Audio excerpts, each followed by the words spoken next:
Just what the world needs, another person talking about Taylor Swift. But what can I say? Her lore is fascinating. Hi everyone, welcome back to elleoflore and the chaos that is my brain. I told you I overthink everything.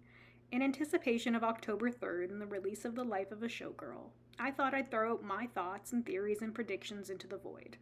Buckle up. We've got some clues from Taylor Nation, the titles, the artwork. Oh boy, do I want to talk about this aesthetic. The onstage, offstage showgirl looks, the Bob Mackie. As an aside, I've been looking at Bob Mackie costume sketches and sketches from Vegas shows. Look, I'll never, ever stop researching. If you want to see some fascinating images and sources all about specifically Vegas showgirls, check out the special collections at the University of Nevada, Las Vegas. A lot of the material has been digitized. I think there's an absolute treasure trove of possibilities for references Taylor might pull for this era. Here's the thing about showgirls. They're not just pretty costumes and high kicks. They were, and are, symbolic of a world that loves to commodify women's bodies. From Moulin Rouge to the Ziegfeld Follies to the glittering excess of Vegas, showgirls embody this paradox. Hyper-visible, yet often voiceless. And now Taylor is taking that archetype and flipping it on its head. She's not just the showgirl. She's the producer, the writer, and likely the one who owns the damn theater. And Taylor started this era off with her voice loud and proud by appearing on that podcast. I'm still not over it. It seems like we're up for a 1989 style pop Bible type of album because we know the album producers, Max Martin, Shellback, and of course, the Taylor Swift. So that's fun. I had been hoping she would work with someone she hasn't worked with before, but she had some fantastic work with Max Martin and Shellback.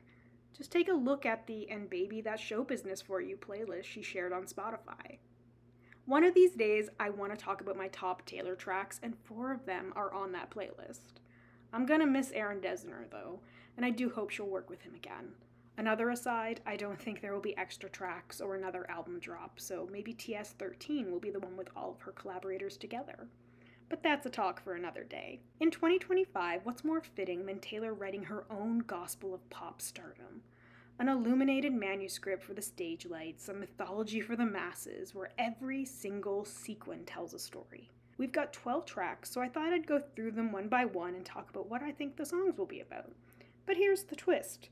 I'm framing this around my theory that the track list reflects the Eras Tour set list. Walk with me. Yes, I'm one of those Swifties with a red string conspiracy board. It's just fun to me. And if that sounds unhinged, well, hi, welcome to the fandom. I, for one, am always down to clown. We do have clues that the Eras Tour is the key to the life of a showgirl. The stage is the key. We've seen the lockboxes. Wild, right? Taylor said she worked on this during the European leg of the Eras Tour, but I don't think it's only going to be about that time. I think she's always looking back and looking forward. The Eras Tour was the biggest stage spectacle of her life, so far. It broke records, spawned a multi-million-dollar box office movie, and basically cemented her as the ultimate stadium performer. We got a taste of some of her thoughts and feelings during the first part of the tour when we got the Tortured Poets department. Songs like I Can Do It With a Broken Heart set the stage, quite literally, for the life of a showgirl in lyrics and visuals. Alright, before I go on for too long, let's dive into the track list and begin talking about some predictions with The Fate of Ophelia. I think with the standard album cover and the references Taylor has made, this is obviously referring to Hamlet and how Ophelia went mad and drowned, intentionally or not. But here's the thing. Taylor loves taking classical tragedy and bending it into a pop mirror of her own life.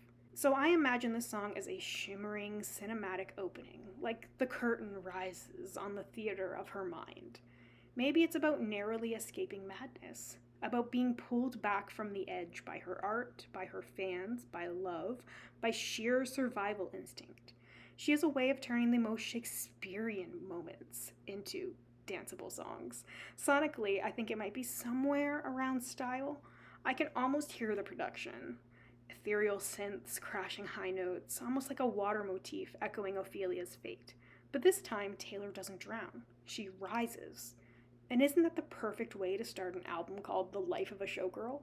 the narrative stakes would be immediately sky high. Lover opened the Eras tour, and I think that this will feel very much like seeing Taylor appear on stage at the start of the show. Elizabeth Taylor. Pretty obviously about the megastar, Taylor has compared herself before, Burton to this Taylor. Also, the album color, the vinyl being called Portofino Orange.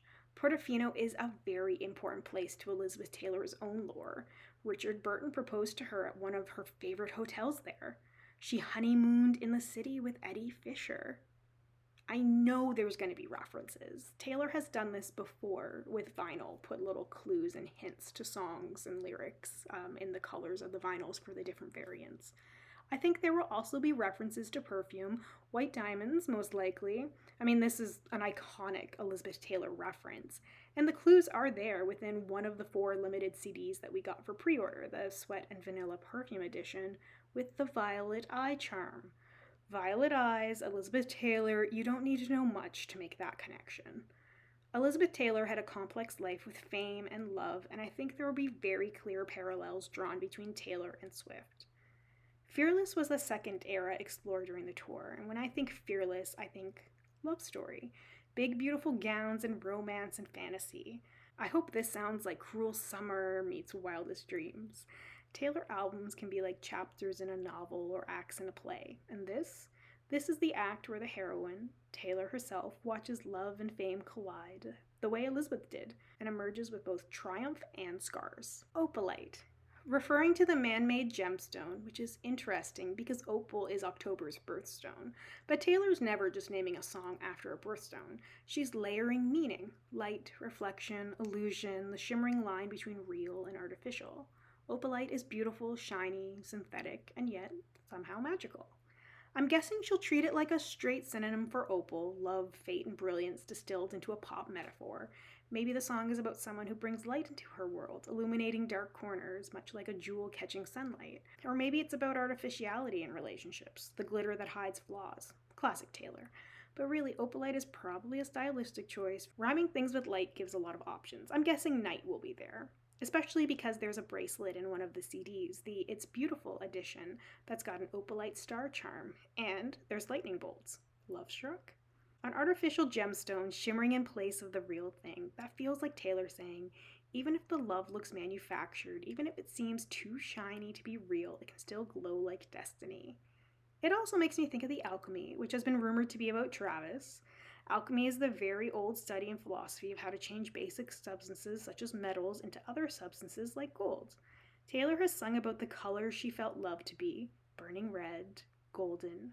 Maybe this is another where she wrestles with the types of love she had before versus what it feels like now. I think this might be a Don't Blame Me, or maybe even a State of Grace type of song, especially as the third era on tour was red. Red, October, it makes sense in my head. Father figure. Okay, this is exciting because this absolutely has something to do with the George Michael song, which I never would have expected. Speak Now was the fourth era on tour, and that era was her first solo written. It was her words, her story. My guess is a dynamic The Man type song with Taylor, oh my god, did you just call me daddy energy, meets I did something bad. It could have something to do with her masters and Taylor's versions. I'm really hoping we get some of that on at least one song on this album, and this one might be it. But I imagine this song is about power, about being the father of her own empire, about raising herself in an industry that wanted her as a glorified child forever. That flips the meaning entirely. No longer looking for a father figure, but becoming one. I need this so badly. Pause right now and tell me, what's your theory for father figure?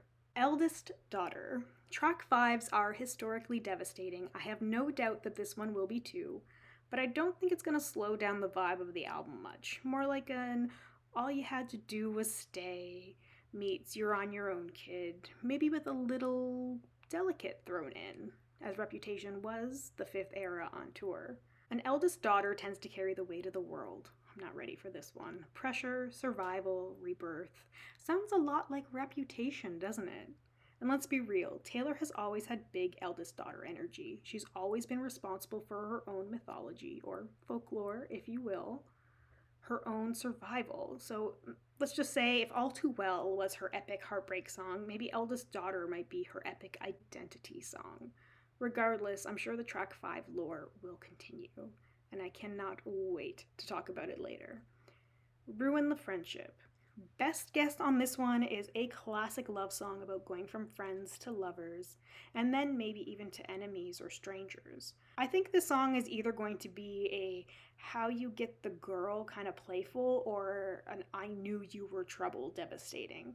I've seen a lot of speculation that this could be about a friendship like with Blake Lively, but I don't know if she'd bad blood this very public story that's still ongoing. But if we frame it around folklore, blurring the lines between truth and fiction, maybe it'll be about more than one thing. Taylor loves blending stories together, and this would be a really great track for that. And she said during the New Heights podcast about keeping the folklore storytelling alive. This could be the "but daddy, I love him" type of track where everyone projects their theories and Taylor just sits back, sipping wine, laughing at how she got us again. Actually, romantic. I think this could be a bit of a dig to exes in her life, that she's experiencing something actually romantic. And maybe she's thinking a little bit about some of the fan experience from Tour 2. She spoke about the fan traditions, and maybe there's an element of that woven throughout, about how that was actually romantic. Maybe it reflects Evermore a little bit. My mind turns your life into folklore, gold rush style with a sick pop beat. And maybe this is Taylor's wink to us, that for all her writing about tragedy and longing, she's finally found something boring in the best way. Something actually romantic. Like she's saying, see, I wasn't making it up, it does exist. There's another clue in the CDs for this track as well. The It's Rapturous edition has a necklace with what's called a Valentine envelope locket, and the letter has actually romantic engraved on it, and the letter can fit in the locket. So maybe it's about love letters of some kind, whatever that means in a digital age. Wishlist. Immediately once I saw the dollar signs, I thought that this would have a paper ring sort of vibe. I love shiny things, but I'd marry you with paper rings. I think it's going to be kind of out of touch, to be honest. Don't come for me. She made a lot of money during the Eras tour and was able to make all of her dreams come true, particularly owning her masters. But there's always the kind of dreams that are beyond money. The prophecy comes to mind here, like I'd give up money, I'd give up my wish list if I could be happy and content and in love. 1989 lines up with this one, and I think the whole album is going to reflect a lot of that era anyway. But 1989 was the breakthrough fame moment. This era brought her everything, but also cost her everything. So Wishlist might be her saying, I've bought everything I ever wanted, but happiness, that's priceless. I'd give up all the fancy things to just have you. I think this will sound like if Reputation and 1989 had a baby. I cannot. I'd give up all the fancy things just to have you. Would. Okay, I know I'm not the only one that thought dirty. I bet there's a double and even triple meaning here. Track 9, Wood. Wood? Nice!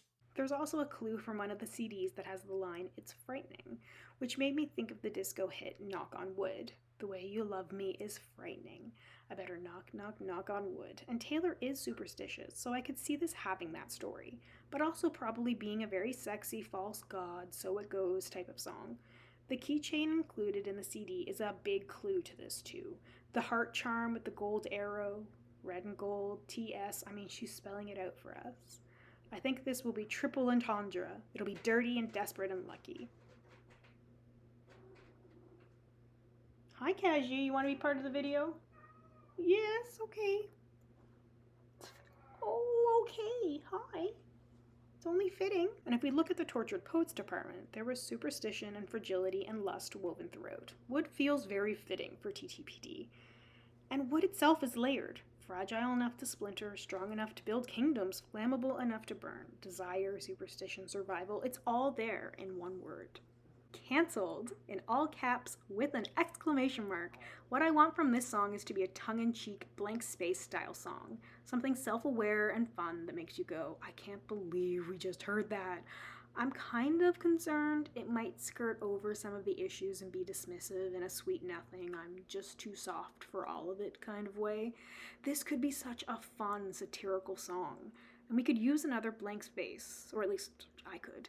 For the setlist connection, could this be for the surprise songs? Maybe it will mash up a couple of things. Taylor told a lot of stories within those mashups, and side note, I really hope we get more details on that at some point. They were always my favorite part of the eras. Give us the documentary.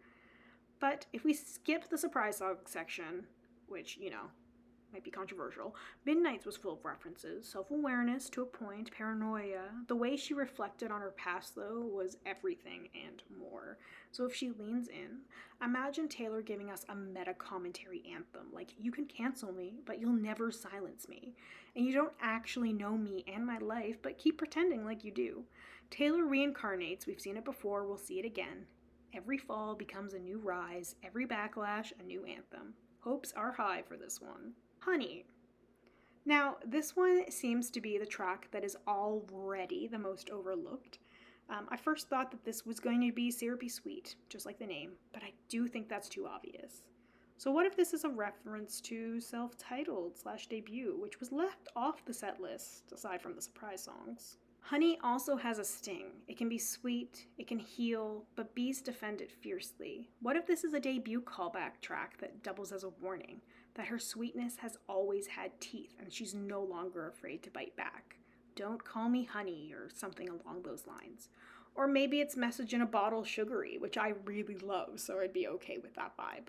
Or framed within Midnight's, maybe it's sweet like honey, karma-esque. This is the one I'm most curious about because it's so vague. And finally, The Life of a Showgirl featuring Sabrina Carpenter. I'm thinking burlesque, campy fun, probably a big production. Gypsy Rose Lee, you gotta get a gimmick. Both Taylor and Sabrina are showgirls. One might be getting ready for another part of her career, and one is just beginning the life of a showgirl.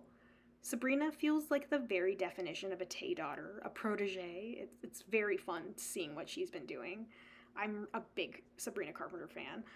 And this is the grand finale, the curtain call, the mythology of Taylor as both legend and mentor, immortalized in pop. Because what is a showgirl if not a woman who refuses to dim her light? Taylor is passing the torch while also reminding us that she's still center stage. This is the new era, though, through and through, and I don't think we'll be able to compare this to any of Taylor's previous work.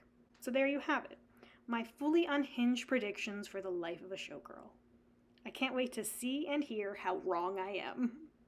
Which track are you most excited for? Or better yet, what's your craziest prediction? Drop it in the comments, because I need more theories to overanalyze before release day. And remember, the only thing better than chatting about Taylor's music is doing it out loud with friends, or in my case, the internet void. If you want more Taylor stuff, let me know, and don't forget to subscribe and spiral along with me. Bye for now.